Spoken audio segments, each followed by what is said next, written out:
Jadi begini, penjualnya mungkin bukan orang Islam, tapi orang yang menjalankan bisnisnya itu orang Islam. Semisal itu nggak ada jadi masalah.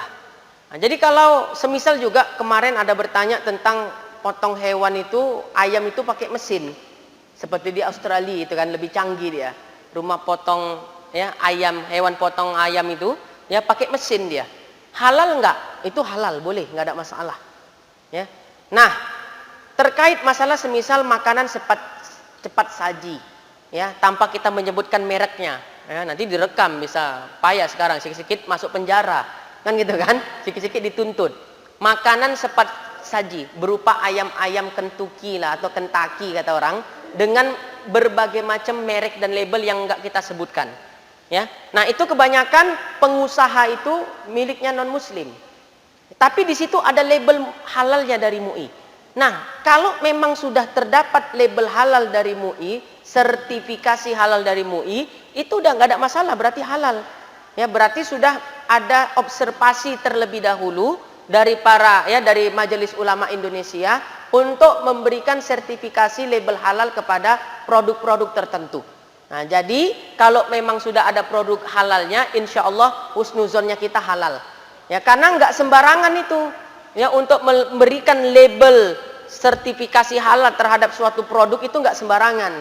Ya, dilakukan observasi yang mendalam, yang nggak bisa dikeluarkan begitu saja. Nah, kalaupun ternyata ada kong kali kong misalnya ya antara yang punya produk dengan yang mengeluarkan label sertifikasi halal itu, kita tetap berpatokan kepada label halal itu tadi.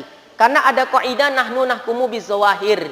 Kita menghukumkan sesuatu itu berdasarkan yang nampak-nampak saja, yang nyata-nyata saja, yang jelas-jelas saja.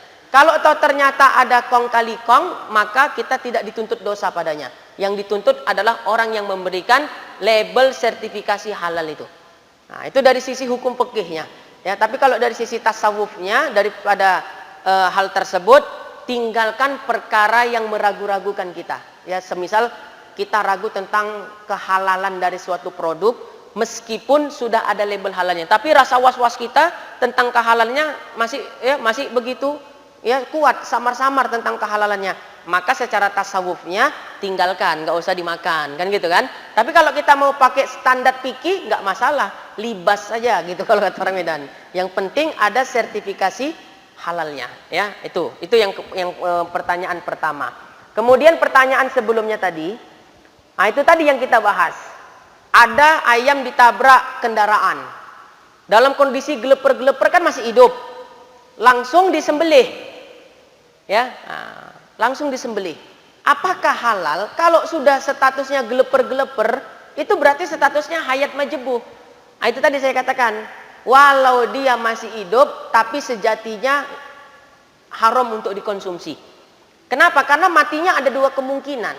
Kemungkinan matinya memang karena sembelihan, dan kemungkinan yang kedua matinya karena sebab ditabrak tadi. Nah, itu yang kita nggak bisa memastikan. Nah, jadi kesimpulannya, apa yang berkembang di masyarakat tentang pemahaman yang Bapak sampaikan tadi itu benar adanya. Ada bebek ditabrak kereta, masih hidup bebeknya, cuma udah geleper-geleper kritis, tapi masih hidup nggak tuh? Sehingga kita nyuruh kawan kita, cepat ambil pisau, masih hidup nih, kan gitu kan. Langsunglah disembelih, dimasak, itu hukumnya haram. Kenapa? Karena statusnya hayat majbuh. Kan itu tadi dia. Ya, hayat majbuh dengan hayat mustaqirah. Di situ pembahasannya. Ya, dan yang kita tidak pahami tentang status-status semisal itu. Kita belum pernah belajar. Ya, kita belum belajar apa itu hayat mustaqirah, apa itu hayat majbuh. Nah, itu yang disampaikan oleh para ulama kita. Ya, bahwasanya walau dia masih hidup, tapi status kondisinya sudah hayat majbuh, disembelih tetap nggak boleh dikonsumsi. Ya, nah ini hukumnya sudah saya sampaikan. Kalau tetap mau makan, silakan makan sendiri aja. Nah, gitu dia ya. Nah, barangkali itu aja. Nah, itulah yang sering saya sampaikan. Oh, nggak apa-apa. Nah, jadi begini, hewan buruan itu ada macam-macam. Ada kalanya matinya ditembak. Nah, tentang hewan buruan yang mati ditembak ini, sebahagian ulama mengharamkannya, sebahagian. Tapi tidak sedikit ulama yang membolehkannya. Seperti ulama-ulama mazhab Syafi'i itu membolehkan hewan buruan yang mati dengan cara ditembak. Ya, zaman dulu belum ada tembak zaman Nabi. Yang ada adalah panah kan gitu kan. Makanya khilafiyah. Apakah boleh makan ayam hutan yang diburu dengan cara ditembak? Sebahagian ulama tidak membolehkannya. Sebahagian ulama membolehkan. Jadi kalau memang kita mau makan ya kita taklid kepada ulama yang membolehkan hewan buruan yang diburu dengan senapang misalnya. Dan kebanyakan di Indonesia pakai pendapat yang membolehkan. Ya, banyak yang membolehkan. Yang penting hewannya halal, jangan pula berburu babi hutan kan gitu kan. Dimakan ya nggak boleh ya.